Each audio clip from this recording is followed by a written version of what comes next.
Good morning students. हमारे पिछले lesson में I was teaching you about properties of materials. हमने appearance, hardness, texture and transparency पढ़ा था। आज हम नेक्स्ट 4 प्रॉपर्टीज ऑफ मटेरियल्स के बारे में पढ़ेंगे and we will also be doing an activity जो आप लोग घर में करेंगे। So let's begin. The fourth property we have done and the fifth one, solubility in water. मतलब पानी में जब हम कोई चीज मिक्स करने की कोशिश करते हैं तो वो कैसे बिहेव करती है, that is called as solubility in water.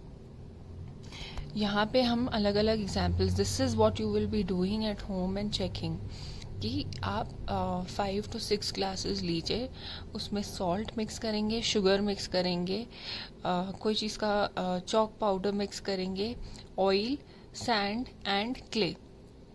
Now you will notice कि कुछ चीज़ें हैं जो अच्छे से मिक्स हो जाती हैं। For example salt and sugar. Chalk powder ऐसे नीचे सेटल हो जाएगा, तेल ऊपर इफ़ यू कैन सी ऐसे आ जाता है, सैंड भी मतलब मिट्टी और क्ले ये दोनों चीज़ें नीचे बैठ जाएंगी। तो ये अलग अलग प्रॉपर्टीज़ अलग अलग मटेरियल्स शो करते हैं जब उन्हें पानी में मिक्स करने की हम कोशिश करते हैं। तो इस हिसाब से हम सब्सटेंसेस को 2 चीज़ों में डिवाइड कर सकते हैं। There are some things like salt and sugar which are soluble in water, मतलब कि वो पानी में डिजॉल्व हो जाती हैं, मिल जाती हैं। Those are called as soluble. जो नहीं डिजॉल्व होती, जो नहीं मिक्स होती, फॉर एग्जाम्पल आप चॉक का पाउडर डालो, क्रेयॉन का चूरा डाल दो, या क्ले डाल दो, या मिट्टी डाल दो, वो मिक्स नहीं होगा, मतलब वो डिजॉल्व नहीं हो रहा है। So these substances are called as insoluble. अभी हमने इसको और क्लासिफाई करना है, लिक्विड्स इन वाटर। हम यहाँ पे देखते हैं जो लिक्विड्स पानी में मिक्स हो जाते हैं, they are called as miscible liquids. मतलब जैसे कि हम हनी मतलब शहद को पानी में मिलाएं, या दूध को पानी में मिलाएं, विनेगर को पानी में मिलाएं, सिरका जिसको बोलते हैं, या फिर नींबू के रस को पानी में मिलाते हैं तो वो एकदम अच्छे से मिल जाता है। तो क्यों वो these are called as miscible liquids, जो नहीं मिक्स होते।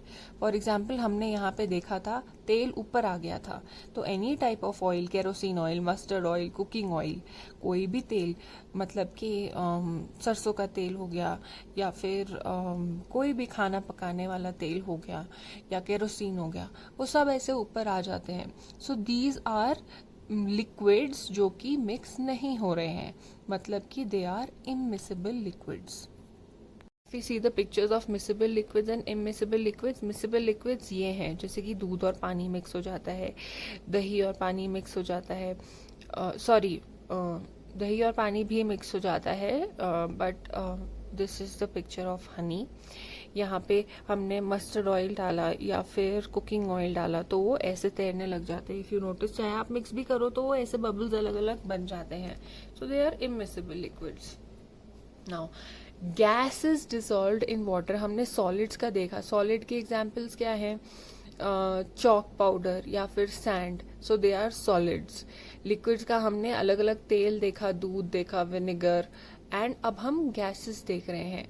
गैसेस कैसे डिसॉल्व होती है आपने देखा होगा, बहुत एक्वेटिक लाइफ होती है पानी के अंदर, एनिमल्स होते हैं, प्लांट्स होते हैं। तो वी नो कि एनिमल्स को तो ऑक्सीजन चाहिए होता है, तो वो पानी के अंदर कैसे सर्वाइव करते हैं, इट इज बिकॉज पानी में ऑक्सीजन डिसॉल्व होता है, ऑक्सीजन गैस डिसॉल्व होती है, जिसकी वजह से they are able to survive. Another example जो कि आपने बहुत बार नोटिस किया होगा, if you see the picture, क्या है ये, जब हम एक सॉफ्ट ड्रिंक को खोलते हैं तो उसके अंदर से एक फिज निकलती है, फिस करके आवाज निकलती है। सो that is gas dissolved in water. कौन सी गैस होती है, this is carbon dioxide gas, और बाद तक भी वो ऐसे इसके बबल्स ऊपर तक धीरे धीरे आते रहते हैं। So these are 2 examples of gases dissolved in liquids. So students, we have done solubility in water, miscible liquids, immiscible liquids, soluble and insoluble, and gases dissolved in water. So based on this, you will be doing that experiment at home. Last year I got a very good response from previous class 6. I hope आप लोग भी करेंगे. Now next property is, कभी आपने देखा होगा यहाँ पे एक पत्थर या चाबी या स्क्रू या कोई और चीज आप पानी में फेंकते हो तो वो एकदम नीचे चली जाती है और बैठ जाती है. And then there are a few objects जो ऐसे ऊपर तैरने लग जाते हैं. तो जो तैरते हैं उसको बोलते हैं फ्लोट, जो तैरते नहीं है उसको और नीचे चले जाते हैं उनको बोलते हैं सिंक. तो कोई ऑब्जेक्ट तैरता है या फिर वो नीचे जाके बैठ जाता है, सिंक कर जाता है, ये कैसे, हमें क्या प्रॉपर्टी है, that is something called as the density. Another example is a feather, मतलब एक बर्ड का आप पंख अगर पानी के ऊपर ऐसे रखो वो भी ऊपर तैरने लग जाता है. तो there is something called as density, जिसकी वजह से चीजें या तो फ्लोट करती हैं या सिंक करती हैं. तो density decides whether a substance floats और सिंक्स. मतलब डेंसिटी ये डिसीजन लेती है कि कोई भी सब्सटेंस, कोई भी ऑब्जेक्ट तैरेगा या फिर नीचे डूबेगा. अगर कोई भी सब्सटेंस की डेंसिटी कम होती है तो वो फ्लोट करती है. फॉर एग्जाम्पल फेदर की डेंसिटी कम है तो वो तैर रही है. अगर किसी चीज की डेंसिटी ज्यादा होती है तो फिर वो नीचे ऐसे डूब जाती है, that is it sinks. Density of a substance is greater than density of water. मतलब कि पानी की भी एक डेंसिटी होती है. अगर जिस सब्सटेंस की, जिस ऑब्जेक्ट की हम बात कर रहे हैं उसकी डेंसिटी ज्यादा है पानी की डेंसिटी से तो वो सिंक कर जाती है, और पानी की डेंसिटी से कम है तो वो फ्लोट करती है, तैरती है. डेंसिटी ऑफ वाटर को मेजर भी कर सकते हैं. इट इज 1 ग्राम पर centimetre cube. So this you must remember. और डेंसिटी कैसे फाइंड आउट करते हैं? ग्राम क्या है? मास. एंड सेंटीमीटर क्यूब क्या है? वॉल्यूम. तो मास अपॉन वॉल्यूम. एंड इसकी यूनिट्स क्या है? Gram and centimetre cube. Like this we can write. Now अब हम और एग्जाम्पल्स लेते हैं to understand the term density. अब यहाँ पे हमने सेम साइज के ब्लॉक्स लिए हैं, ठीक है, मतलब उनका वॉल्यूम भी सेम है. वॉल्यूम क्या होता है? The space it is occupying. तो यहाँ पे सेम साइज के हमने 3 ब्लॉक्स लिए हैं, बट इनमें से 2 लकड़ी के हैं, 1 स्टील का है. जो फर्स्ट लकड़ी का है उसमें छेद है, सेकेंड वाले में नहीं है, और तीसरा वाला हम देख रहे हैं कि बैठ जा रहा है. इफ यू नोटिस, जो फर्स्ट वाला है वो थोड़ा सा पानी के अंदर जा रहा है, जो सेकेंड वाला है ज्यादा. क्यों? क्योंकि इसका मास इससे कम है और इसका मास सबसे ज्यादा है. तो 2 चीजें होती हैं डेंसिटी में, मास एंड वॉल्यूम. ये दोनों से फर्क पड़ता है. यहाँ पे ये सबसे भारी था तो ये नीचे जाके ऐसे बैठ गया है बिकॉज इट हैड मोर मास. जिन चीजों में लो डेंसिटी होती है उसके अंदर पार्टिकल्स, हमने पढ़ा था एटम्स एंड मॉलिक्यूल्स. सो उसमें जो यही एटम्स एंड मॉलिक्यूल्स होते हैं ये लो डेंसिटी वाले ऑब्जेक्ट्स में less tightly packed. If you can see, अगर ये पार्टिकल्स है तो ये एक दूसरे से दूर दूर हैं आराम से. बट हाई डेंसिटी वाले ऑब्जेक्ट्स में दे आर डेंसली पैक्ड, मतलब पार्टिकल्स क्लोज होते हैं एक दूसरे के, तो ये हाई डेंसिटी हो जाता है. जब ये पास हैं और इतने सारे हैं तो ये नीचे हो जाते हैं. 3 kinds of examples in front of you: ice, water and steam. अब देखा जाए, स्टीम मतलब भाप जैसे इससे निकलती है. देखा जाए तो तीनों पानी के ही फॉर्म्स हैं, तो हम इनको कैसे क्लासिफाई कर सकते हैं? नाउ वी सी कि ये एकदम हार्ड है, ये लिक्विड ही है, फ्लोई है, और ये तो हवा में है. सो वी कैन से कि ये सॉलिड्स हैं, ये लिक्विड्स है, और ये स्टीम जो होती है वो गैसेस हो जाते हैं. सो लेट अस अंडरस्टैंड कि सॉलिड स्टेट, लिक्विड स्टेट या गैसेस स्टेट जो होती है उसमें पार्टिकल्स कैसे बिहेव करते हैं. तो उसको बोलते हैं physical state of the material. तो जब फिजिकल स्टेट सॉलिड है तो कैसे होते हैं particles? Like you can see यहाँ पे पार्टिकल्स कैसे हैं, एकदम एक आपस में क्लोजली पैक, टाइट है एकदम, उनके बीच में बहुत कम स्पेस है. एंड इनके बीच में मतलब कि there is a strong attractive forces between the particles that hold them together. कैसे ये लोग इतने एक दूसरे के पास में हैं, why is it so tightly packed? क्योंकि इनके बीच में एक बहुत ही स्ट्रॉन्ग फोर्स है जो कि इन्हें पास में रख रहा है। Particles are fixed at their place and may vibrate. मतलब कि जो पार्टिकल्स होते हैं ये हल्का सा मूव कर सकते हैं अपनी जगह से, बहुत कम, लेकिन ये फिक्स्ड होते हैं। इसका एक डेफिनेट शेप एंड वॉल्यूम होता है, मतलब कि एक फिक्स्ड इसकी शेप होगी और उतना ही वॉल्यूम, ये स्पेस ऑक्यूपाई करेगा। फॉर एग्जाम्पल आइस क्यूब्स या चॉकलेट या एप्पल या पीस ऑफ ग्लास या लकड़ी, ये सब एग्जाम्पल्स हैं सॉलिड स्टेट के। तो अब हम डिफर कैसे करते हैं, we'll study about liquid state. आपने सॉलिड स्टेट देखा था कि कितना वो टाइटली पैक्ड थे। Now if you see the particles over here, ये लूजली पैक्ड हैं, मतलब इतना टाइटली पैक्ड नहीं है। इसका मतलब क्या है, जो इनके बीच में फोर्स था जो पार्टिकल्स को साथ में रख रहा है वो इतना स्ट्रांग नहीं है, जिस वजह से ये पार्टिकल्स भी इतना टाइटली पैक्ड नहीं है।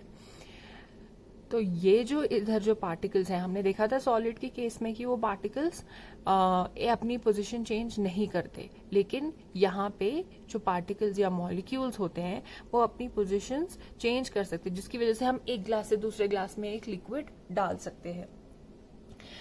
लिक्विड्स का कोई भी फिक्स शेप नहीं होता है। जहां भी आप ग्लास में डालोगे, बोल में डालोगे, कहीं भी जो मग में डालोगे, जहां हम लिक्विड्स को डालते हैं या बॉटल में डालोगे, वो उसी का शेप ले लेते हैं। That means they don't have a fix shape and volume. Liquids का एग्जाम्पल हमने पहले भी देखा था कि there is water, oil, milk और soft drink. So that is there. यहाँ पे इफ यू नोटिस, मैंने बताया कि लिक्विड्स जहां जिसमें भी हम डालते हैं उसका शेप ले लेते हैं ना। These are different shapes of glasses, ठीक है। अब जहां जिसमें हम डालेंगे वो उसी ग्लास का शेप ले लेगी। हम जार में डालेंगे तो वो जार का शेप ले लेंगे, because particles are loosely packed. Last one is gaseous state. Now if you see, यहाँ जो पार्टिकल्स हैं ये काफी लूजली, सबसे ज्यादा लूजली पैक्ड किस में होते हैं, गैसियस स्टेट में। मतलब इनके बीच में जो फोर्स है पार्टिकल्स के बीच में वो सबसे ज्यादा वीक है, नाजुक है, एंड इतना स्ट्रांग नहीं है वो।